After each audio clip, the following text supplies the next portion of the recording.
ভালো করে করছিস তো? অবশ্য তোকে নতুন করে বলার কিছু নেই, তোর হাতের রান্নাতে এমনিই জাদু আছে। থাক, আর বলতে হবে না। এখন কপাল কতটা স্বাদ দেয় সেটাই দেখার। একটা লোকও এখনো পর্যন্ত এলো না।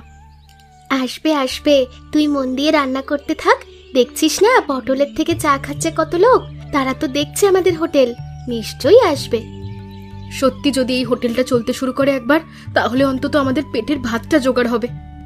হ্যাঁ রে দিদি, ঠিক বলেছিস, না হলে তো আর অভাবের সাথে লড়াই করতে পারছি না রে আমরা। সত্যি রে, এই দুনিয়ায় কেউ কাউকে সাহায্য করে না। এখন আমরা হোটেলটা খুলেছি, কেউ যদি আবার ঝগড়া দেয় তাতেও আমাদের কপাল পুড়বে। তুই অত ভয় পাস না দিদি, সব ঠিক হয়ে যাবে। দেখ দেখ দুঃখী, ওরা আমাদের দোকানেই আসছে। আমি তো তোকে বলেছিলাম যে আমাদের হোটেল চলবেই। দেখছিস আরো কত মানুষ পিছনে পিছনে আসছে।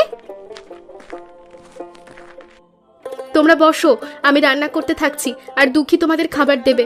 আমরা হচ্ছি সুখী আর দুঃখী, দুই বোন। আমাদের রান্না যদি তোমাদের ভালো লাগে তাহলে কিন্তু অবশ্যই রোজ আসবে। হ্যাঁ গো কাকু কাকিমারা, আমরা এই গ্রামের অভাবী দুই বোন। আমরা কারোর সাহায্য পাইনি, অনেক কষ্ট করেই হোটেলটা খুলেছি, কারণ সুখী খুব ভালো রান্না করে। তোমাদের নিশ্চয়ই খুব ভালো লাগবে, আর এমন সুন্দর খাবার তোমরা কোথাও পাবে না। ঠিক আছে দুঃখী, তুই পরে আমাদের কথা বলবি, আগে মানুষগুলোকে খেতে দে। ওনাদের ভালো লাগলে ওনারা নিশ্চয়ই আরো অনেক মানুষকে বলবেন। আসুন আসুন আসুন বাবু, এই নিন চা। আপনার পছন্দ মতোই আজকে বেশি দুধ দিয়ে চা বানিয়েছি। অবশ্য আপনার মতো এত ভালো করে চা কেউ খায় না এখানে। আপনি স্টেশন মাস্টার বলে কথা, আপনার ব্যাপার আলাদা। হ্যাঁ রে পটল, ওরা কারা রে? ওদের তো কোনোদিন এখানে দেখিনি। আজকে হঠাৎ করে হোটেল খুলে তো দেখছি বেশ ভালোই লোক হচ্ছে ওদের হোটেলে। হ্যাঁ, ওরা আমাদের গ্রামের খুব গরিব দুই বোন, ওদের খুব কষ্টের জীবন বাবু। পেট চালাতে না পেরে বাধ্য হয়ে হোটেলটা খুলতে হয়েছে ওদেরকে আর কি, যাতে জীবনটা একটু ঠিকঠাক করে চলে। না হলে তো এখনকার দিনে কোনো মানুষ কোনো মানুষের পাশে থাকে না। বুঝলাম, কিন্তু ওদের নামটা কি? ওই যে বড় বোন রান্না করছে, ওর নাম সুখী দিদি, আর যে খাবার পরিবেশন করছে ওর নাম দুঃখী দিদি। রান্না কেমন করে কিছু জানিস? আমাদের গ্রামে তো এমনিতেই সবাই সুখী দিদির রান্নার খুব প্রশংসা করত, আর সেই জন্যই তো ওরা ভরসা করে হোটেলটা খুলতে পেরেছে। আমি আপনাকে সত্যি কথা বলছি বাবু, ওরা যদি হোটেলটা না খুলতো তাহলে হয়তো খেতেও পেতো না কোনো দিন। আমাদের গ্রামের মানুষ বড় নিষ্ঠুর, চোখের সামনে শুকিয়ে মরতে হতো ওদের। তোর কথা বুঝতে পারছি যে ওদের অবস্থা খুব একটা ভালো নয়। ঠিক আছে, ভালো হয়েছে হোটেলটা খুলেছে, আমার কোনো আপত্তি নেই। কিন্তু ওই ছোট মেয়েটার নাম কি বললি?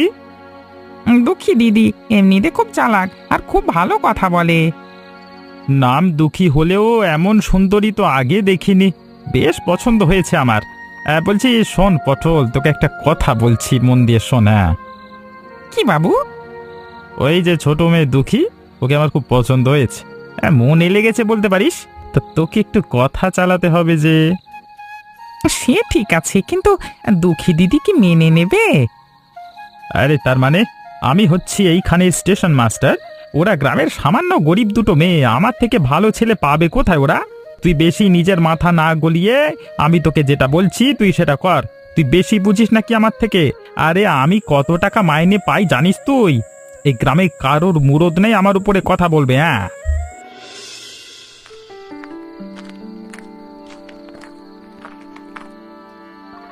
কি দুঃখী?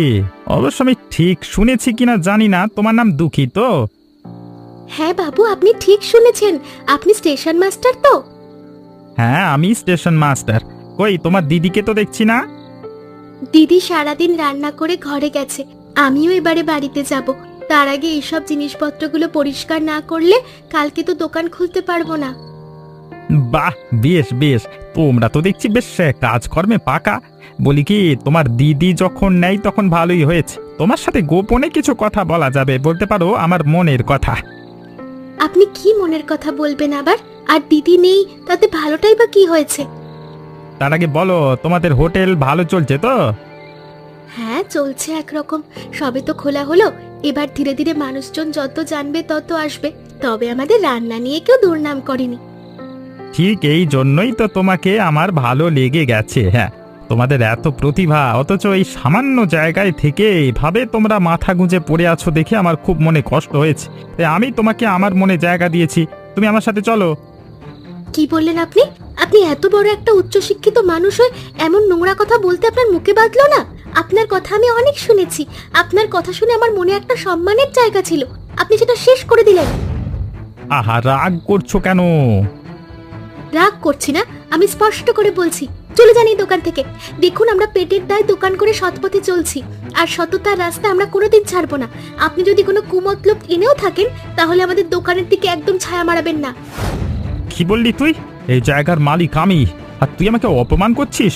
তুই জানিস আমি কি করতে পারি? কোনো ভালো কাজ করতে গেলে এরকম একটা দুটো সমস্যা আসবেই। এই সমস্যাগুলোর কথা ভেবে আমরা দোকান শুরু করেছি। আর তাছাড়া আমাদের গ্রামে সমাজের কোনো মেয়েরা কোনো ভালো কাজ করতে গেলে পুরুষ মানুষের দল তাদেরকে বাধা দিতে আসবেই। আপনি হচ্ছেন সেরকমই একটা পুরুষ মানুষ যে একা মেয়ে দেখে তার ফায়দা নিতে আসে। মুখ সামলে কথা বলতো, না হলে কিন্তু আমি তোদের সর্বনাশ করে দেব। আমি যখন সততার পথে আছি তখন আমার ভয়ের কোনো কারণ নেই। আপনি বরং এখান থেকে চলে যান, সেটাই আপনার জন্য ভালো হবে। না হলে আপনি আর সেই কালো মুখ নিয়ে কোথাও যেতে পারবেন না। আমি সেই ব্যবস্থা করতে জানি। তাহলে একটা কথা পরিষ্কার করে জেনে রাখ, যে এই যে হোটেল বানিয়েছিস এটা সম্পূর্ণ বেআইনি। রেলের জায়গা অধিকার করে তোদের এই হোটেল আমি কিছুতেই চালাতে দেব না। আমি যেটা বলেছি সেটা যদি তুই না করিস, তাহলে তোদের হোটেল আমি রাতারাতি তুলে দেব। কোনো বাবা বাঁচাতে পারবে না তোদের। আপনার যা ক্ষমতা আপনি তাই দেখাতে চান। আমিও ভয় পাই না, সেটা আপনি স্পষ্ট করে জেনে রাখুন। আর যদি জেনে রাখতে না পারেন তাহলে আমরা জানিয়ে দেব। কি হয়েছে স্টেশন মাস্টার? হঠাৎ করে কালু মাস্তানকে প্রয়োজন পড়লো কেন আপনার? শালা খুব সমস্যার মধ্যে তোর সাথে যোগাযোগ করতে বাধ্য হয়েছি রে কালু।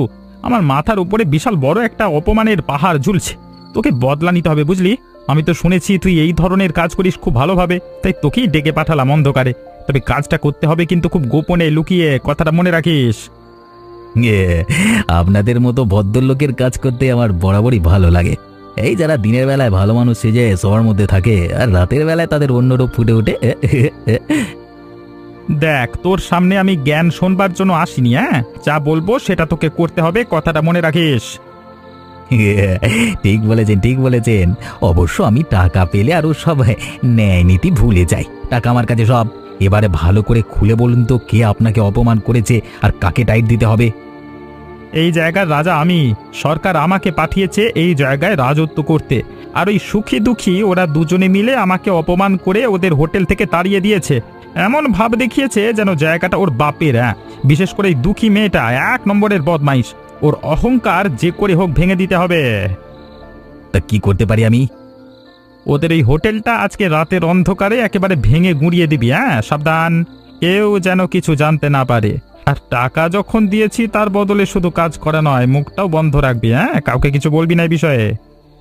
কিন্তু তারপরে যদি বমাল হয়ে যায়? তখন আমি পরিষ্কার বলে দেব যে সরকারি জায়গাতে আমার অনুমতি নিয়ে কাজ করা হয়নি, তাই কে কি করেছে আমি তার কোনো দায়িত্ব নিতে পারবো না। বাহ বাহ বাহ বাহ! এই না হলে বড় বাবু, এই জন্যই সরকার বাহাদুর আপনাকে পাঠিয়েছে এই জায়গাতে রাজত্ব করতে। ঠিক আছে, ঠিক আছে, হয়ে যাবে, হয়ে যাবে, হয়ে যাবে। ঠিক বলছিস তো? একদম। কালকে সকালে উঠে দেখবেন ওই হোটেল মাটি হয়ে গেছে। কিভাবে করবি? এই তো একটু পরে গিয়ে আমার দলের লোকেদেরকে মালফাল ভালো করে খাইয়ে নিয়ে যাবো হোটেলে। তারপর দমাদম মেরে হোটেলে মাটিতে মিশিয়ে দেবে, ধুলোয় মিশিয়ে দেবে। তারপর আবার পেট ভরে মাল খাবে। হ্যাঁ, আর আমি টাকা গুনবো। আপনি চলে যান বাবু, নিশ্চিন্তে সব কাজ হয়ে যাবে। ঠিক আছে, কথাটা যেন মনে থাকে। আমি কালকে হিসেব নেব, ঠিক আছে? হ্যাঁ। হায় হায় হায়, কি সর্বনাশ হয়ে গেল রে! ওরে দুঃখী রে, কে আমাদের এত বড় সর্বনাশ করলো রে! আমরা সাত করে কার হোটেলটা খুললাম, লোকে ভালো বললো, কিন্তু তারপর কে আমাদের এত বড় সর্বনাশ করে সব শেষ করে দিল। আমি বুঝতে পেরেছি কে করেছে। কি বলছিস কি তুই? কি বুঝতে পেরেছিস কে করেছে? দিদি তুই কাঁদিস না, এর পেছনে ষড়যন্ত্র আছে, কেঁদেও কিছু হবে না। কিন্তু কে করেছে সেটা তো বল। কাল তো সারাদিন আমরা হোটেল চালালাম, কেউ তো কোনো খারাপ কথা বা মন্তব্য করেনি। তুই চলে যাওয়ার পরে ওই শয়তান স্টেশন মাস্টার এসেছিল, আমাকে কুপ্রস্তাব দিয়েছিল, আর আমি সেটা মেনে না নেওয়ায় সে আমাকে হুমকি দিয়ে গিয়েছিল যে এই হোটেল নাকি ওদের জায়গা, আমরা অনৈতিকভাবে এখানে বানিয়েছি। ওর প্রস্তাব যদি মেনে নিতাম তাহলে সব ঠিকঠাক থাকতো, কিন্তু না মানার পরই বলেছিলে যে হোটেল তুলে দেবে, সর্বনাশ করে দেবে আমাদের। আর তুই কি বলেছিলিস? তারপরও আমি মেনে নিইনি। আমরা তো কারোর সাথে সমঝোতা করার জন্য এই পথ বেছে নিইনি। আমরা এই পথে এসেছি মাথা উঁচু করে বাঁচবো বলে, আর সেটাই আমাদের লক্ষ্য। কিন্তু সর্বনাশ তো আমাদের হয়েই গেল। অত ক্ষমতাবান মানুষের সঙ্গে কি আমরা লড়াই করে পারবো? কে বলেছে সর্বনাশ হয়ে গেল? এবার আমাদেরকেও দেখিয়ে দিতে হবে। কি দেখিয়ে দেবো আমরা বল? এই চারপাশের অবস্থা দেখে তো আমার কেমন হচ্ছে। আমার বারবার মনে হচ্ছে যে আবার আগের মতো হবে, দিন আমাদের ফিরে এলো, আর সেটা ভয়ানকভাবে ফিরে আসবে। দিদি, তুই নিজেকে শক্ত কর। আমাদের প্রতিশোধ নিতে হবে। সমাজের সামনে ওর চোখে আঙুল দিয়ে দেখিয়ে দিতে হবে যে আমরা কোনো ভুল করিনি, ভুলটা ওরা করেছে। নিজেদের ক্ষমতার দম্ভে আমাদের মতো গরিব মানুষকে মানুষ বলে জ্ঞান করতে ভুলে গেছে ওরা। বাবা কেমন আছো? বাবা কোথায় তুমি? আরে বিক্রম, তুই এসেছিস? আয় আয় বাবা আয়। শহরে থাকতে থাকতে একেবারে রোগা হয়ে গেছিস। না বাবা, আমি রোগা হয়নি। তোমরা ভালো আছো তো? হ্যাঁ বাবা, আমরা সবাই ভালো আছি। ভেতরে এসে একটু শান্ত হয়ে বস।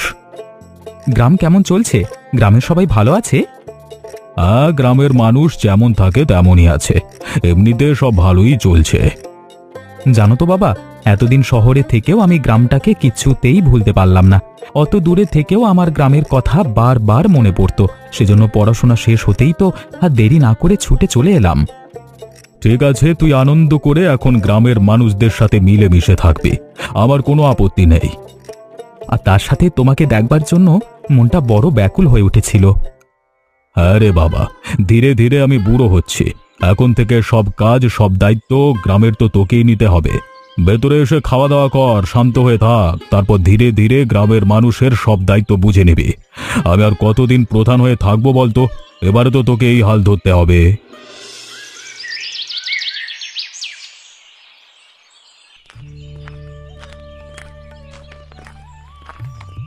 বিক্রম দাদা, বিক্রম দাদা, একটা কথা বলবার ছিল তোমাকে। তুমি কবে শহর থেকে এসেছো? আরে পটল, তুই কত বড় হয়ে গেছিস রে! সেই তোকে কত ছোট দেখেছিলাম। হ্যাঁ, আমি তো কালকে এসেছি। তুই কেমন আছিস? গ্রামের সবাই ভালো আছে তো? আমি তো এই ঘুরে ঘুরে গ্রামটা দেখছি। আমি তো ভালো আছি। স্টেশনে এখন চায়ের দোকান করেছি, সেটাও ভালো চলছে। কিন্তু গ্রামের সবাই ভালো নাই বিক্রম দা। তোমার বাবাকে তো বলবার সাহস পাই না। ওনাকে আমি খুব ভয় পাই, তাই তোমাকে দেখে সাহস পেয়ে বলতে এলাম। কি হয়েছে বলতো? কারোর কোনো ক্ষতি হয়েছে নাকি? কেউ কারোর সর্বনাশ করেছে? হ্যাঁ, আমাদের স্টেশনের ধারে আমাদের গ্রামের দুই অভাগী দিদি, সুখী আর দুঃখী। ওরা তো জানো কত গরিব মানুষ। ওরা একটা দোকান করেছিল, খাবার হোটেল। আমাদের শয়তান স্টেশন মাস্টার সেটাকে ভেঙে গুঁড়িয়ে দিয়েছে লোক লাগিয়ে। কি বললি তুই? কেন এমন করেছে? আমি তো ছোট মানুষ, আমি অত কিচ্ছু জানি না। তবে আমার কাছে ওই স্টেশন মাস্টার সুখী দিদির নামে উল্টোপাল্টা কথা জিজ্ঞাসা করছিল। আমি বলিনি। তারপর সেদিন সন্ধ্যায় গিয়ে দুঃখী দিদিকে হুমকি দিয়ে এসেছিল। আর রাতের বেলায় তারপর কারা যেন ও হোটেলটা ভেঙে দিয়েছে। এখন ওদের অবস্থা খুব খারাপ, সারাক্ষণ শুধু কান্নাকাটি করে। আর ওদের চলছে কিভাবে? চলছে না দাদা, কে আর খেতে দেবে বলো? গ্রামের মানুষের কি আর সেই অবস্থা আছে? ঠিক আছে পটল, তুই খুব ভালো করেছিস আমাকে জানিয়ে। আমি ঠিক এইগুলোই জানতে চাইছিলাম যে গ্রামের মানুষ কোথায় কোনো সমস্যার মধ্যে আছে কিনা। তোকে ভাবতে হবে না, তুই দোকানে গিয়ে নিজের দোকানটা সামলা, বাকিটা আমি দেখছি।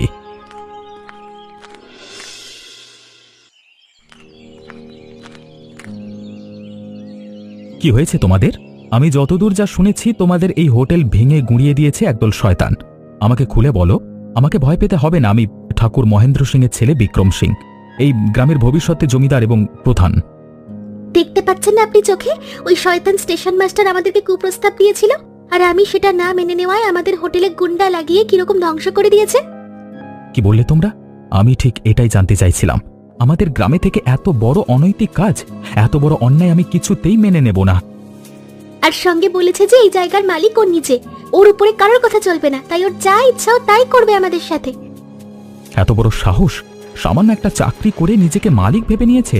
কি ভেবেছে ওর উপরে কথা বলবার মতো কেউ নেই? তোমাদের কোনো ভয় পেতে হবে না, আমি তোমাদের সাহায্য করব। আপনি সত্যি বলছেন সাহায্য করবেন? সেই জন্যই তো এত বছর পর শহর থেকে গ্রামে এসেছি, যাতে তোমরা ভালো করে থাকতে পারো এবং তোমাদেরকে নিয়ে একসাথে ভালো করে চলতে পারি। তাহলে দয়া করে কিছু একটা ব্যবস্থা করুন, না হলে আমার দিদিটা কাঁদতে কাঁদতে মরেই যাবে। ওর বড় প্রিয় ছিল এই হোটেলটা, আর তাছাড়া এটা না থাকলে আমরা খাবো কি? পেটের চিন্তাটাও তো করতে হবে। নিশ্চয়ই, আমি এক্ষুনি ব্যবস্থা নিচ্ছি, তোমরা ভেবো না।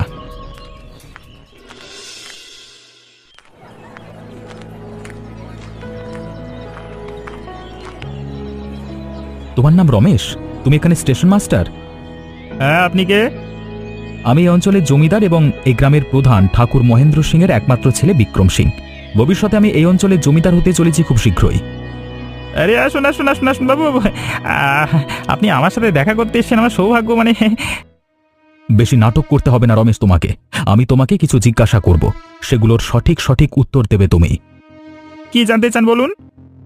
অসহায় মেয়ে দেখলেই কি তোমার অত্যাচার করতে ইচ্ছা করে? আর ওরা ভালো মেয়ে বলে নিজেদের ফায়দা নিতে দিল না, তাই জন্য হোটেলটা ভেঙে দিলে? এত বড় শয়তানি! হোটেল ভাঙানোর জন্য টাকা দিয়ে লোক ভাড়া করেছিলে তুমি। তোমার সব খবর আমি জানি। এই কোনো প্রমাণ আছে? এসব মিথ্যে কথা। ওই মেয়েরা নিজেরাই বদমাইশ এবং চরিত্রহীন, তাই অন্য জায়গায় পাপ আমার ঘাড়ে চাপানোর চেষ্টা করছে। তোর স্টেশন মাস্টারগিরি আমি আজকেই ছাড়াবো। চল বেটা, তোকে পুলিশে দেবো, চল। পুলিশ? আরে না না, থানা পুলিশ করবেন না, আমার চাকরি চলে যাবে, আমি কিছু জানি না। তুই কিছু জানিস কি না জানিস সেটা আজকে বিচার হবে। আমি কিছু করিনি, কালু করেছে। দুজনের বিচার আজকে একসাথে হবে, তারপর দেখ তোদের কি হয়। মেয়েদের অসম্মান করা আর মানুষের ক্ষতি করবার সাজা এবারে হারে হারে ভোগ করবি তোরা। চল এখন আমার সাথে, চল। কালুর শয়তানির কথা আমি অনেক দিন ধরে জানি, কিন্তু ওকে ঠিক শায়েস্তা করতে পারছিলাম না। এবারে যখন জমিদার বাবু ছেলে নিজে এর বিচারের দায়িত্ব আমার উপরে দিয়েছেন, তখন আমি এই মুহূর্তে ওকে গ্রাম থেকে বের করে দিচ্ছি। আমার ভুল হয়ে গেছে, মোড়ল বাবু, আমাকে ক্ষমা করে দিন। তুমি তো বলেছিলে তুমি ওই অঞ্চলের রাজা, তুমি কেন ক্ষমা চাইছো? আমি তখন লোভ আর অহংকারের বশে ভুল করে ফেলেছিলাম। এ বিচার এখানেই সমাপ্ত হবে, কারণ হরিদাস মোড়ল নিজে কালুকে গ্রাম থেকে তাড়িয়ে দেওয়ার সিদ্ধান্ত নিয়েছে। সে বিষয়ে আমি কোনো কথাই বলবো না। আর সঙ্গে আমি সরকারের কাছ থেকে আসছি, যে সরকারের ভয় দেখিয়ে এ গ্রামের দুটো নিরীহ মেয়ের ক্ষতি করেছে, আর ওই স্টেশনের চত্বরে নিজের ক্ষমতা খাটিয়ে গুন্ডামি মস্তানি রাখরা বানিয়েছে এই শয়তান স্টেশন মাস্টার। তাদের সরকার আমার কাছ থেকে সব কথা শুনে ওকে চাকরি থেকে বরখাস্ত করেছে। এ হচ্ছে তার কাগজ। তাহলে ওই কথাই রইল, দুজনকেই আমরা গ্রাম থেকে তাড়িয়ে দিচ্ছি। এই তোমরা সবাই মিলে ওদের দুজনকে গ্রাম থেকে বের করে দাও। আর লক্ষ্য রাখবে, ওরা যেন কোনো দিন এখানে ফিরে আসতে না পারে। আর জমিদার বাবুর সাহায্য নিয়ে আমি ওই হোটেল আবার ওই দুই বোনকে বানিয়ে দেব। তাহলে আমরা শেষ পর্যন্ত হোটেলটা আবার শুরু করতে পারলাম। সত্যি দিদি, এই জন্যই বলে সততার দাম আছে। সৎ থাকলে ঠিক কেউ না কেউ সাহায্য করতে এগিয়ে আসে, কিন্তু অসতের পাশে কেউ থাকে না, উল্টে থাকে। এইভাবেই মারতে মারতে গ্রাম থেকে তাড়িয়ে দেয় মানুষ। আর সেই জন্যই তো আমরা মানুষকে এত ভালো খাবার খাওয়াচ্ছি, যাতে তারা ভবিষ্যতেও আমাদের পাশে থাকে আর আমাদের সাথে সাথে তাদেরও ভালো হয়। আমরা এইভাবেই সবাই মিলেমিশে একসাথে চলবো। আচ্ছা, তোমরা বলতে পারবে ওই শয়তান স্টেশন মাস্টার কেন আমাদের ক্ষতি করলো? উত্তরটা কিন্তু কমেন্ট করে জানিও। আর কালু অথবা স্টেশন মাস্টারের মতো লোকজন কিন্তু সবসময় মানুষের ক্ষতি করে এবং ফায়দা নেওয়ার চেষ্টা করে, আর শেষ পর্যন্ত বিচারে এইভাবেই তাদের শাস্তি হয়। তাই তোমাদের ঘরেও যদি অভাব থাকে, তারপরেও সৎ থেকো। সততার পথে থাকলে একদিন মানুষ ঠিক ভালোবাসবে। আর আমাদের গল্পটা কেমন লাগলো অবশ্যই কমেন্ট করে জানিও, এবং বন্ধুদের সঙ্গে শেয়ার করো। আর চ্যানেলটা সাবস্ক্রাইব করতে ভুলে যেও না।